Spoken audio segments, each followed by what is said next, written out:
Will the Committee of Supply please come to order? This section of the Committee of Supply will now resume consideration of the estimates of finance. Questions will proceed in a global manner. The floor is now open for questions. The Honourable Member for Midland. Thank you, Chairperson. As the Minister of Finance is responsible for consolidating all of the revenues for public accounts each year, he and his department should be able to estimate the total amount of revenue received by all of the reporting entities that are part of the province's summary accounts.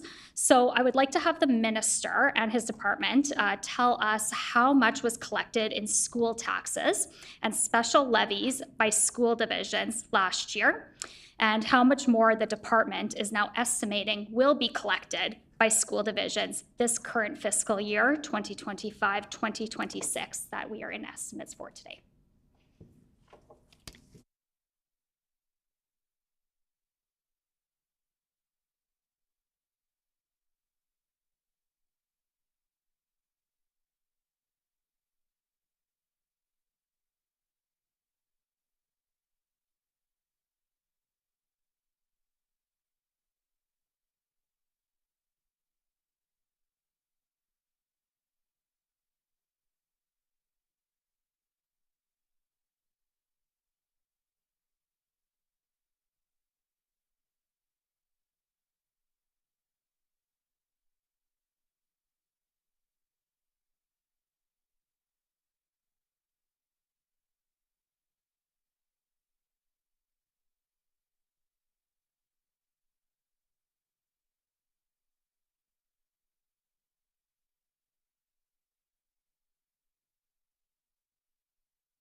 The Honourable Minister.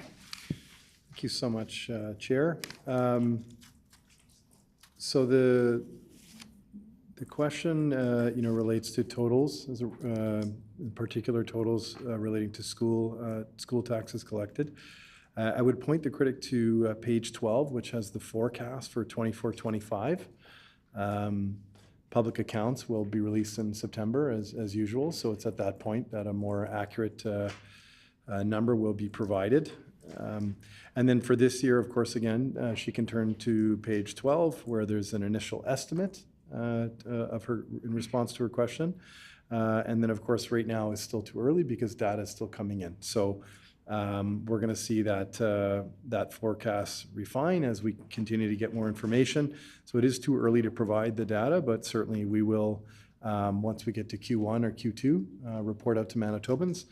We'll be looking to share that information about those revenues. Now, I do want to say that when we're talking about education and education funding, it is important to use this opportunity when we're speaking to Manitobans to talk about some of the important changes that we've made that are really benefiting our students and that are helping our students to succeed. We know when it came to education and education taxes, the PCs had some, I'll say, generous approaches when it came to supporting, sending out major checks to folks on Bay Street. We've talked a lot about that we've stopped that. We're taking those dollars and we're making sure that we're putting them to good use and supporting the success of our students. We saw for many, many years that school divisions got a really rough ride.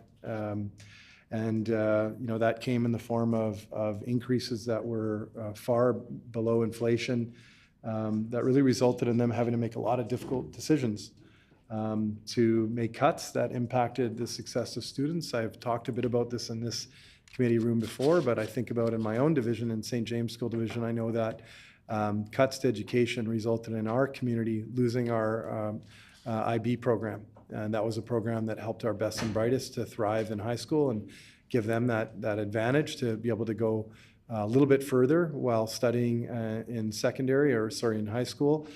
We lost that. And I know that there's a lot of equivalent programs that were lost in other divisions because of conservative cuts to education. And frankly, their overall failure to make sure that our students had what they needed to succeed.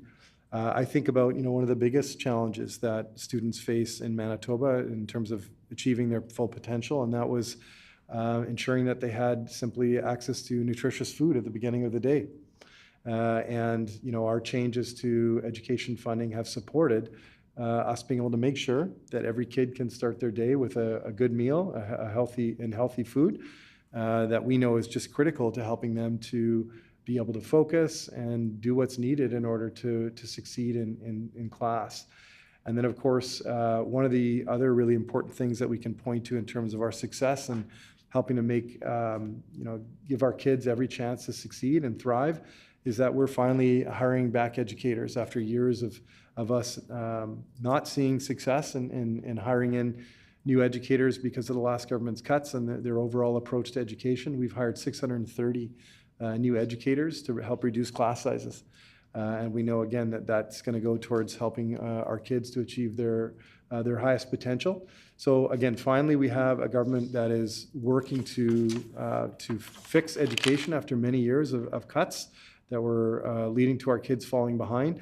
And in addition to that, of course, beyond all those important investments that, a new $67 million in new school funding, we also, of course, announced as part of our $3.7 billion capital plan, 11 new schools, which are it's an unbelievably exciting commitment to ensuring that kids can get access to the high quality facilities they deserve. And ultimately, we know that will help families to lay roots here in our province and help their families to move ahead. So Devonshire Park School, Prairie Point School, Meadowland School, Brandon Southwest School, Brandon Division Scolaire Franco-Manitobaine School, St. Anne Regional High School, Bridgewater Lake School, Neepawa Regional High School, Highland Point School, Winnipeg Northwest High School, and a new Division Scolaire Franco-Manitobaine School in St. Boniface. So, we're moving things ahead finally in education while we keep costs affordable, and that's exactly what we're going to keep on doing. The honorable member for Midland. Thank you, Chairperson. As we've seen, trustees are coming out this year saying that this NDP government is not funding education fairly or equitably, including a former NDP candidate themselves. And this is why that they've had to increase some of those school division rates. However, we all know that the blame rests with this NDP government when removing the 50% PC tax credit, which is why we've seen so many property tax bills skyrocket over the past 10 days. So we know that school divisions all across the city of Winnipeg, every single school division is raising their rates in terms of double-digit numbers, including in the minister's own constituency, including in the member for McPhillips constituency, and the member for Waverly's constituency. So can the minister tell us how many school divisions are increasing their school taxes and special levies this year across the province, and how much will be collected in school taxes from all these increases?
The Honourable Minister. Thank you so much, Chair. So, you know, the response is similar to the response I offered in my last response, which is that the information is still coming in. You know, in terms of specifics, look forward to be able to provide more accurate data on this once we have all the information, and we're able to bring that forward at a later date. Again, as I mentioned earlier, Q1 or Q2 report to Manitobans. We'll have more information there. We can speak, though, about some of the important work that we've been doing here when it comes to ensuring that divisions do have the supports that they need to do the work that they do. Just top line, we look at 24-25. Our government brought in a $104.2 million increase to education funding in 24-25. That included, of course, that $30 million lift as it relates to the Universal Child Nutrition Program. And then in 25-26, a $67 million lift. Again, so that's, you know, 3.4% lift in 24-25, 4% overall 25-26. And what do those dollars mean? Well, those dollars mean that divisions can do the important work that they need to do. And when students need help or where they raise their hand in class, they're going to have a smaller class size because our government has done the work of ensuring that, again, divisions can invest accordingly to make sure kids get the best supports that we can give them. You know, and also, you know, we see the impacts of these investments in education also in terms of the access to services for First Nation students. There's a lot of really important investments that are helping us to move forward when it comes to reconciliation. Because of those proper investments in education, finally, again, after many years of cuts, we're able to do things like investing in pursuing Indigenous excellence, moving forward with some land-based curriculum programming, focused on more treaty education. And then, of course, you know, when it comes to supporting our youth, our government is focusing, of course, on childcare, expanding access to affordable childcare. So not only ensuring that families can get access to it, but that they can do it at the lowest cost possible. And so we did bring in $10 a day all-year childcare, which is, again, helping our youngest ones to become as ready as they can be when they get into kindergarten. We know how helpful good quality early childhood education can be to young learners. And so that's another really important area of investment. And then, of course, just ensuring that we have the spaces we need. We know for many years the former government did not make the kind of progress that Manitobans expected them to make when it came to opening up new spaces. But we are finally making those kinds of investments and moving forward.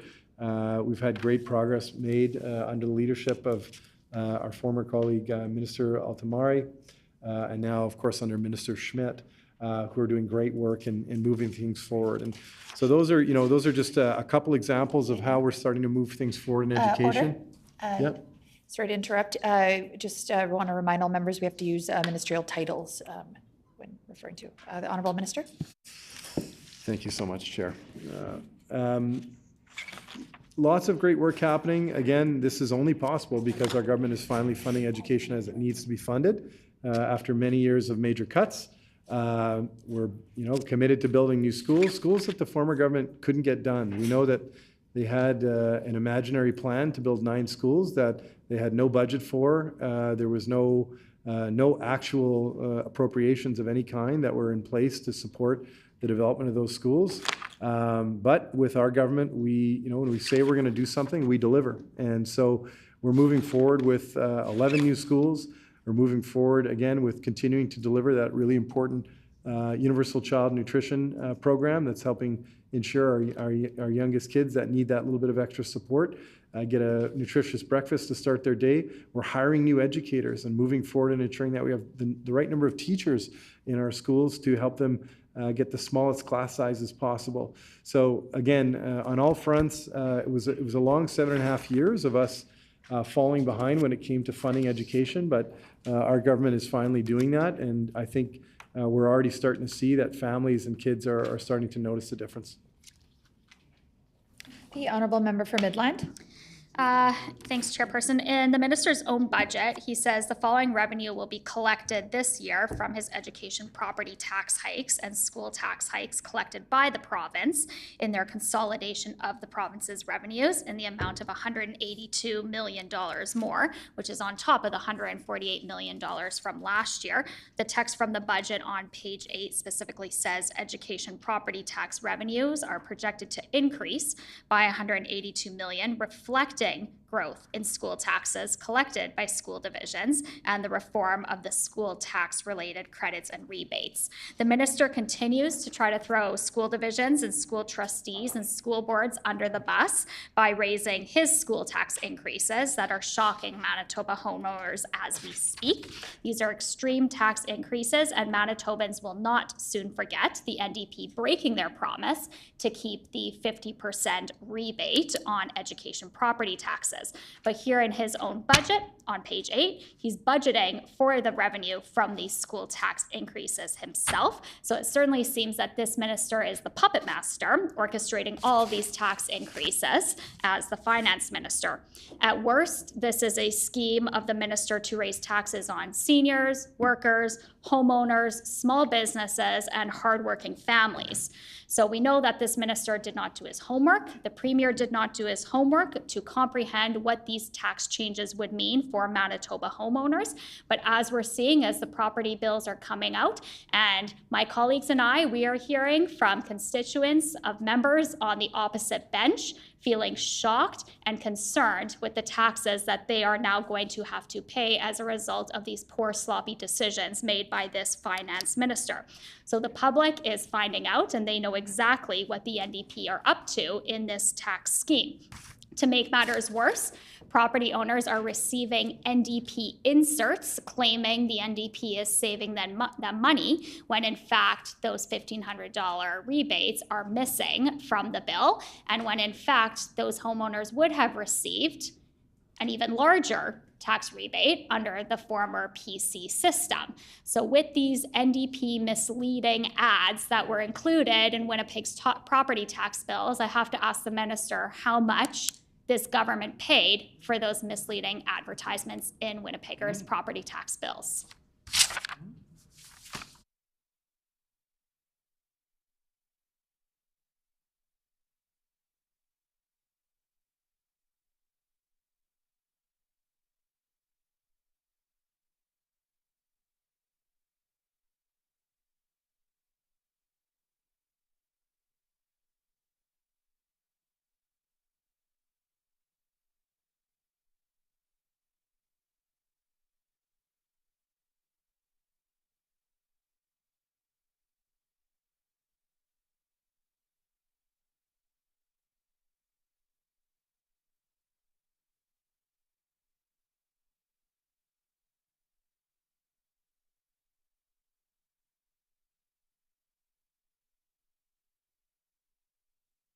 The Honourable Minister. Thank you so much, Chair. So I think the most important place to start here for the critic is to share that in her own community, in Carman, 97% of residents are better off as a result of our change. So, you know, I'm very curious about how those conversations go at the grocery store for her when she's there talking to neighbors and others that are, you know, out about living their lives. When 97 out of 100 people in her community stand to be better off as a result of our homeowner affordability tax credit.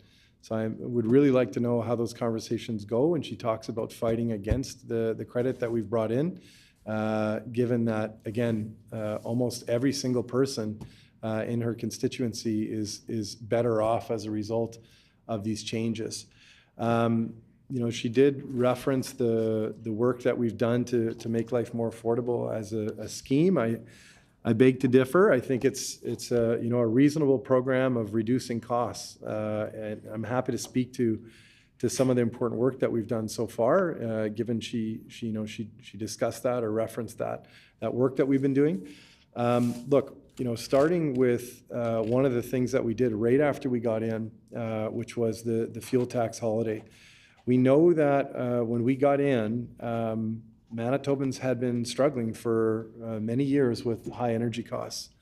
And what we did right out of the gate when we got in was to bring in a fuel tax holiday, something that the members opposite were never willing to do. They never took any action when it came to reducing costs of fuel or diesel for Manitobans.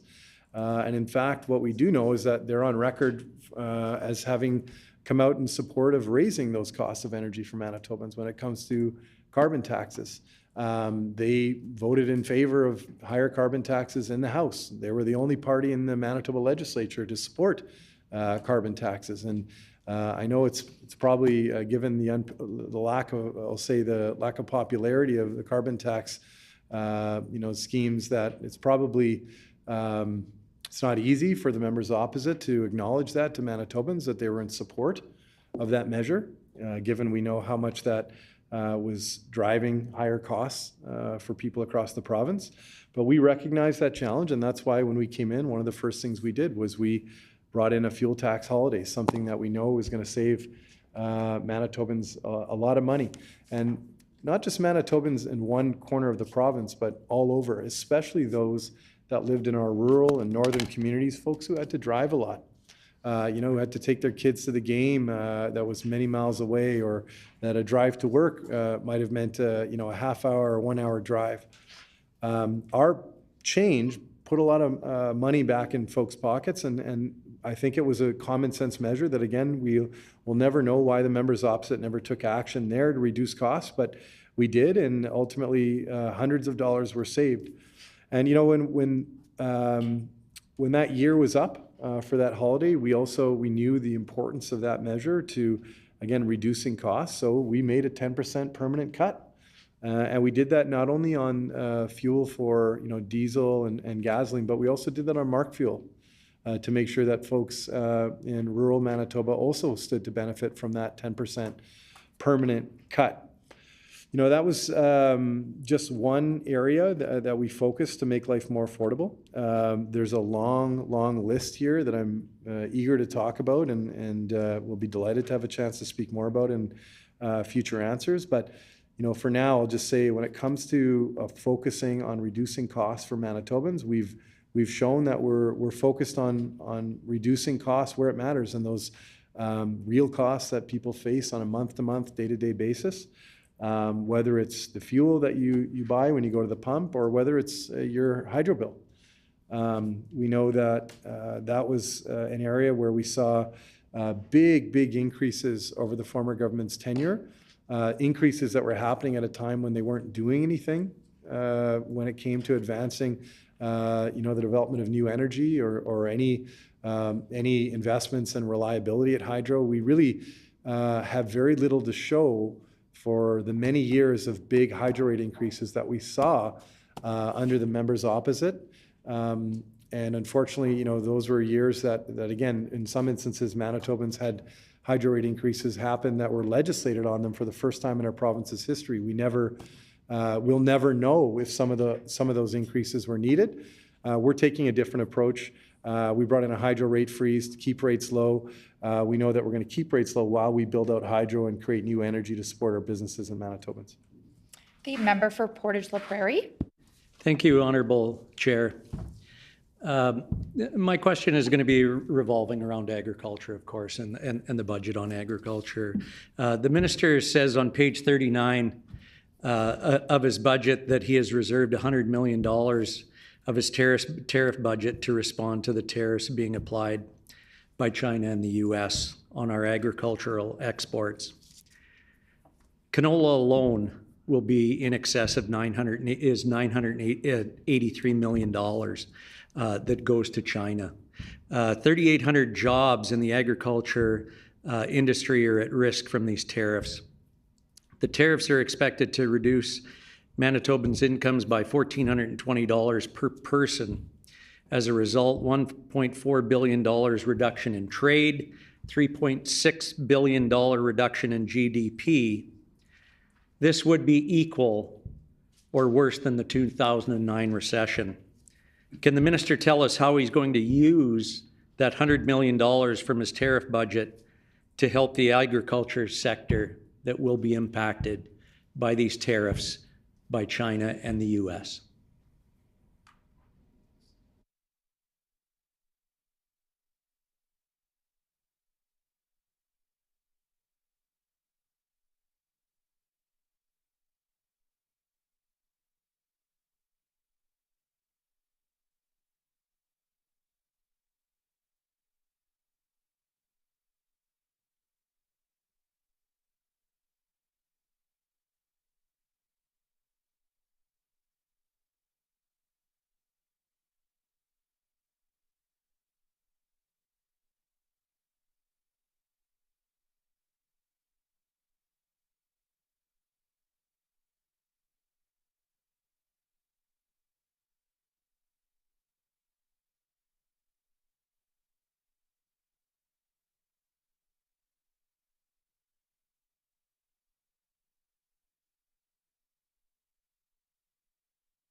The Honourable Minister of Finance. Thanks, Chair.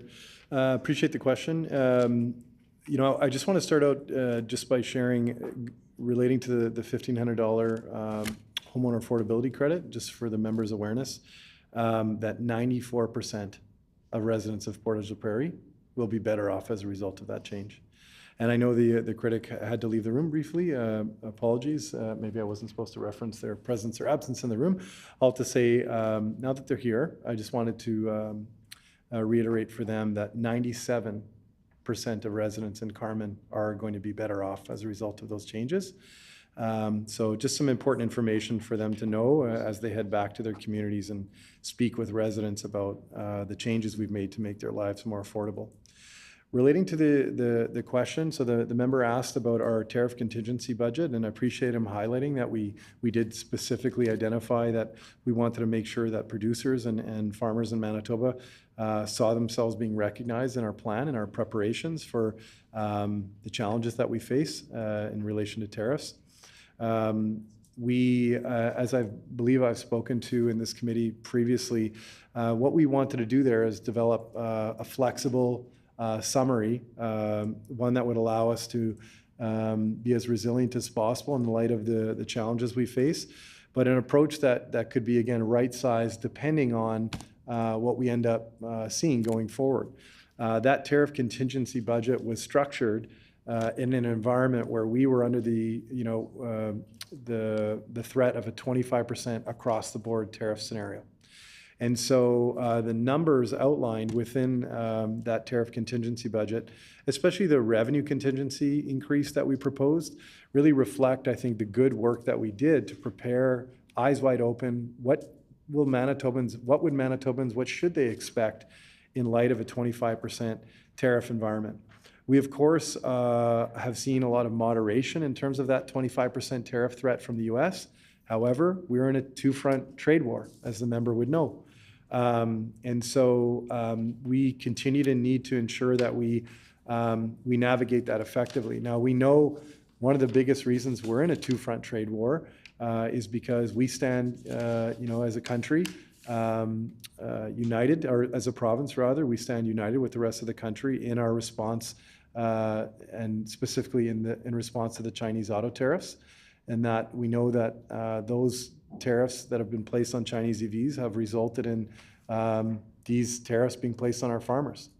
And we stand again with farmers across Canada. We stand united with other provinces and as Team Canada in the face of those tariffs that have been applied to our producers.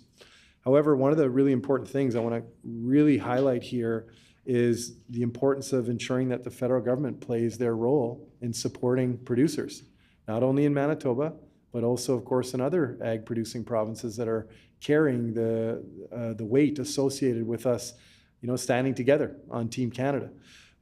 So we've made that message very clear to the federal government that we are looking forward to understanding how they are going to be specifically supporting our producers in Manitoba in light of these challenges that we're facing in this now two-front trade war.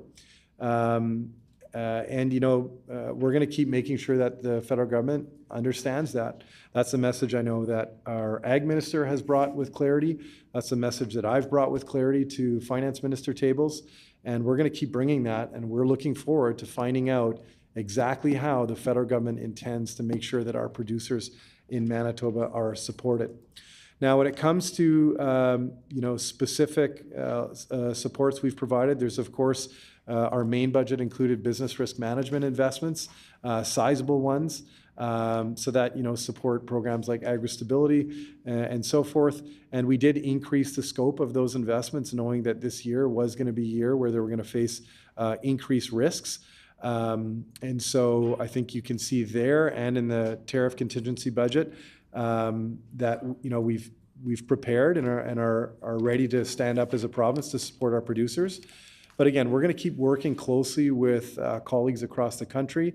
We're going to make sure the federal government is clear on their accountability here.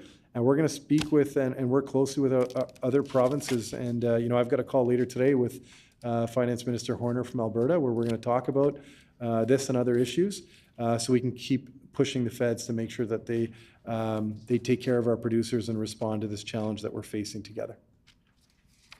The Honourable Member for Midland. Thank you, Honourable Chairperson. And I can certainly tell the Minister that my constituents were looking forward to education property taxes being removed altogether, while the former PCs were bumping up funding to education system. Unfortunately for this Minister, his constituents are seeing a higher tax bill despite the fact that he broke his own promise that he would keep the 50% tax rate. And as we know, 55% of properties within the city of Winnipeg are worse off under this NDP government. If he wants to change his plans and remove the education property tax altogether from property tax bills, I can assure the minister that my constituents would be very happy and very pleased to see that. But I know that he's had a tough couple of weeks on the property tax file, as I'm sure he's receiving a lot of emails from some very angry constituents, as are his colleagues. So I'll turn the page slightly on this, and just because on his previous comments, he mentioned the EV rebate program from the budget. So on page 51 of the budget documents, it says that the Manitoba government has paid out $10 million in EV rebates for a total of 2,529 vehicle purchases. Of those, 20% or $1.3 million were for Teslas, according to a recent FIPA. 2 months ago, the minister announced Teslas would no longer qualify for the EV rebate. So I have to ask the minister how many Manitobans have, since the Tesla rebate ended, have actually applied for the rebate program, and how much has been paid out.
The Honourable Minister. Thank you, Chair. Appreciate the question from the critic. I just want to, she did in her question speak about plans that the former government had, and what she shared is in tension with what we understood from an independent review that was done by MNP. So she said that the last government had plans to eliminate all school taxes, but one has to question the feasibility of that, well, for a long list of reasons, but one of the biggest reasons is that they left Manitobans with a $2 billion deficit. that we know was left to us because of poor planning. And again, we've had many chances in this room to talk about this. This is not a partisan report. This was a report developed by an independent accounting firm, widely respected. MNP does good work, and we trust that they provided an opinion that reflected the reality on the ground and the reality as they saw it. And that report, again, we've spoken about that here, summarized that the last government made a number of decisions that constituted, quote, high budgetary risk. There were a number of decisions that were made after they released a budget, big announcements, big plans, none of which were budgeted for, that left us in a giant hole. One of the worst examples of that failure to plan and their poor budgeting was that they had wildly exaggerated revenues for the last budget that they put forward, to the extent that they had hydro revenues there that were 3 times the common net income level we would see at Manitoba Hydro. So that's one of the many things that happened that contributed to us getting that $2 billion deficit hole that we were all left to crawl out of. How it's in any way credible for the critic to say that in addition to the $2 billion hole that we were left, that they were just going to magically wipe away hundreds of millions of dollars of other revenues, you can see why we were left in the position we were left in, where frankly, due to bad planning, poor oversight, we were left with this giant hole that we had to dig out of. And so any commentary about, imaginary plans that they had to reduce taxes any further, I think it's quite reasonable for Manitobans to feel concerned when they hear about other big plans that the former government had for Manitoba that they had no plan to pay for or no actual plans to help deliver on, whether it's that promise that the member identifies or likes to raise, whether it's the schools that they promised that, again, they had no plan to pay for. Over and over, we see these examples where it's clear that the former government, they did not do what was necessary when it came to ensuring prudence and being forward-looking and protecting Manitobans' best fiscal interests. So we know that we can't trust their team to lead the provincial finances. We have Exhibit A in the form of that MNP report that was done. Again, that very clearly outlines how we got to the hole that we got to. Any suggestions about other big plans they had about, schools or whatever else, I mean, it really just adds to the $2 billion number that they left us with, right? That is the reality on the ground. Again, we appreciate that important independent work that was done by MNP to help us understand the mistakes that were made. And not only did we use that to understand how we got to where we got, but one of the important things I want to highlight is that our government is focused on getting things right. And so we use that MNP report as, I think, the guiding force behind how we would approach budgeting going forward. That led to us doing multi-year planning, the kind of planning that Manitobans didn't benefit from under the former government, where we really look to understand what is our expenditure profile over the next many years pertaining to our commitments to Manitobans, pertaining to a variety of other core costs like major government decisions that happen on a yearly basis, collective bargaining, whatever it is. We did that work. We were guided by the important advice we got from MNP. We're grateful for that. And again, I just want to make sure that Manitobans are cautioned when they hear about big promises that the former government was making that they had no plans to pay for. And if I could I ask for a very brief recess to just 2 minutes?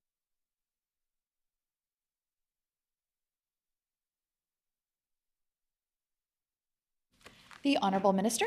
Could I ask the critic for a quick 5-minute recess? Thank you so much.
The honourable member for Midland.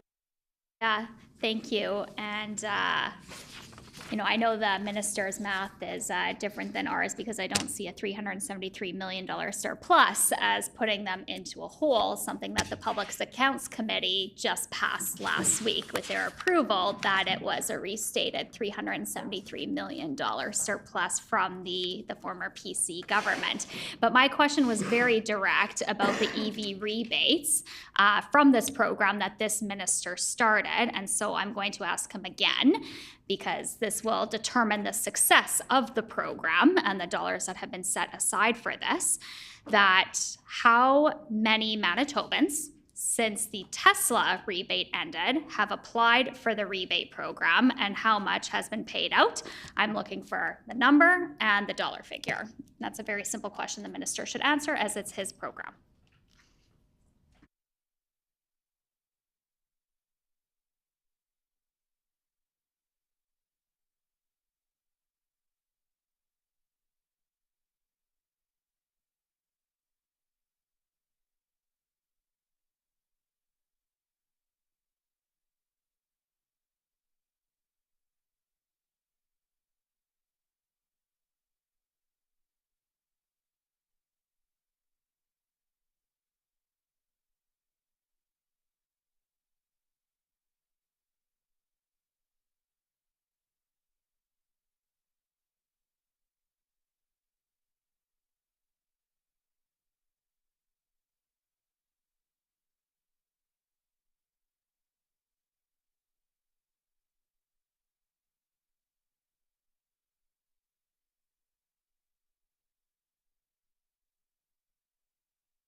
The honourable minister. Thank you, and appreciate the question from the critic. Right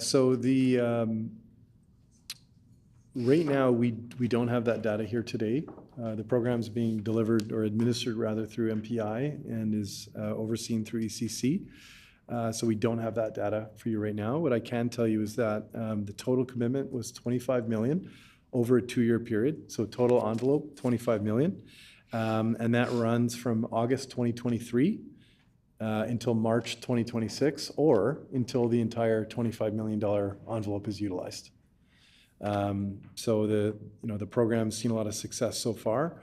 We know that one of the, I think the important things that we did was we wanted to ensure that folks looking to buy EVs that were maybe in a more lower or moderate income level could access EVs as well through a used EV rebate. So that's something I know that has been widely appreciated. And again, this is an important piece of our work that we're doing to help further electrify transportation in Manitoba. Very proud of the work that we did in our affordable energy plan that helped to advance this overall, this electrification of transportation in Manitoba. And this is one thing that we're doing that helps achieve that while we make life more affordable for Manitobans. The honourable member for Midland. Yeah, thank you. So we know that $10 million were paid out for specific Tesla rebate, or the government has paid out $10 million in EV rebates, and of those 20% were for Tesla specifically. So I appreciate if the minister could take that under advisement, and then the next time we come back, if he would have those numbers as to how many individuals have applied for the rebate program specifically, and how much has been paid out since that Tesla rebate ended. And I also have to ask the minister how many and how much has been paid out from the rebate program for specifically Chinese-made EV vehicles, if he has those numbers.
The honourable minister.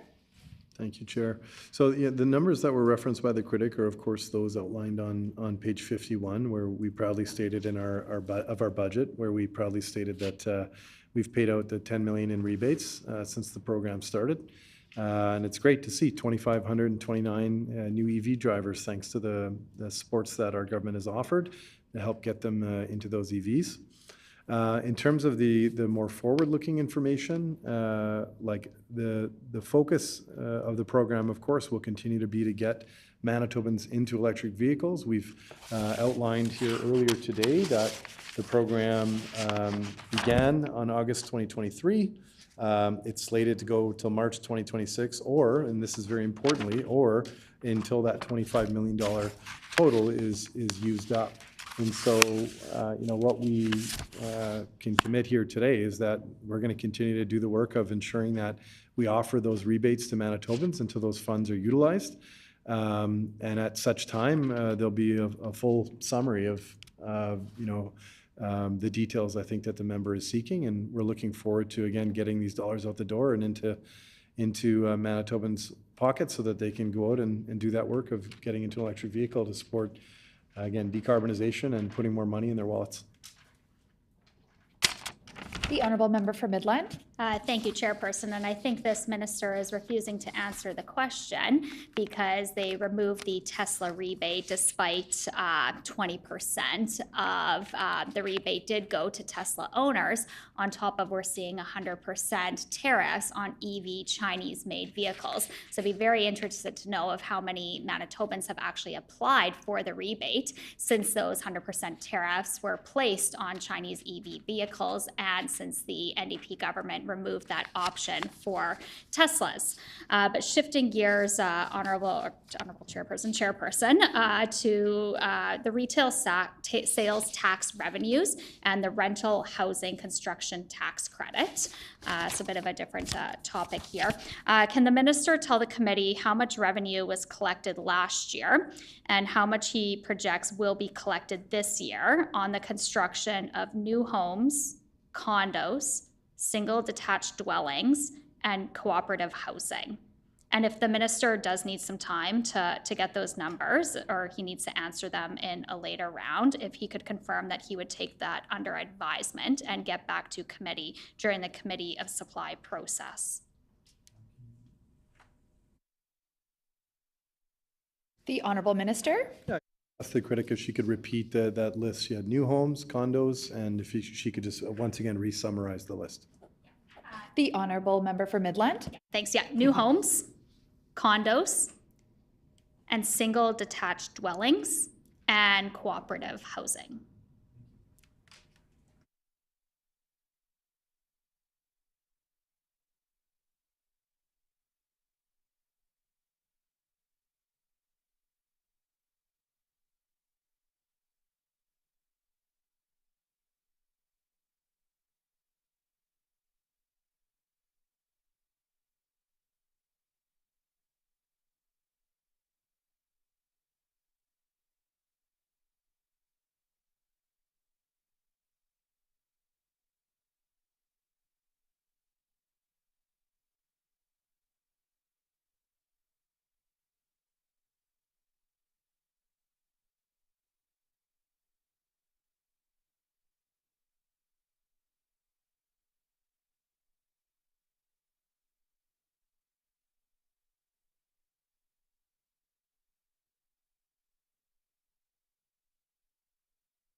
The Honourable Minister.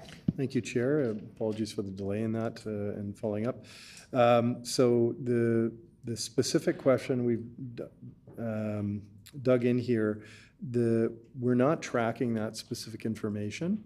You can see in the budget document, page 102 and 103, there's a number, summarizes a number of statistics that could speak to, an approach that could be used to help determine that valuation or to get some kind of a higher order number, along with, of course, a summary of a number of other key areas there. However, I think, in response to the specific question, I can just share that we're not tracking that specific data. I think the last thing I would add is that we know, of course, that those RST costs are embedded in materials that are going into new housing developments, but that is not something we're prepared to speak to, like in summary, nor is it something that the department is collecting or reporting out on. The Honourable Member for Midland. Okay, I thank the minister for that response. So just a quick follow-up. So are contractors and builders submitting the amount of the tax credits they are claiming when they do file their RST payments?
The Honourable Minister.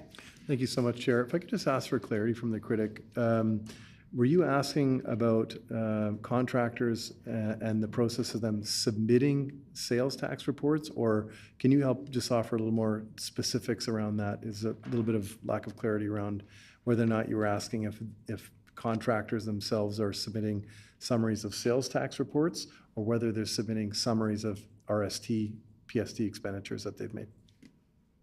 The honourable member for Midland. Yeah, thanks, sorry, and I apologize with the way that question was framed. So I'm asking if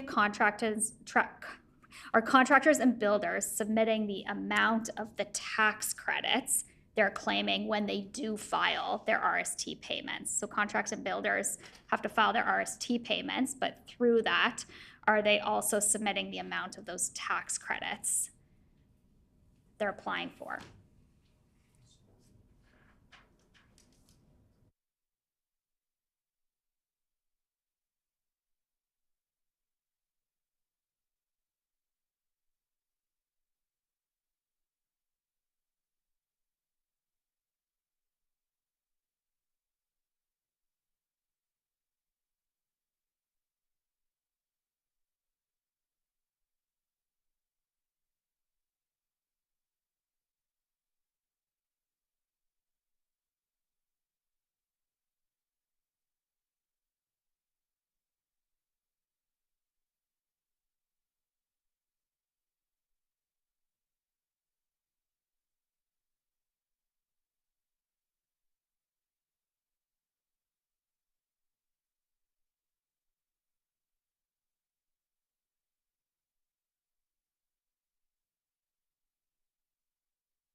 The honourable minister.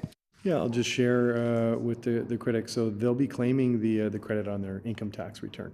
So they would be paying for the inputs up front, and then would later be receiving the credit through their income tax return in that process. Get back. The honourable member for Midland. Yeah, thank you. Oh, sorry, the time being 5 p.m. Committee Try. Get back to it.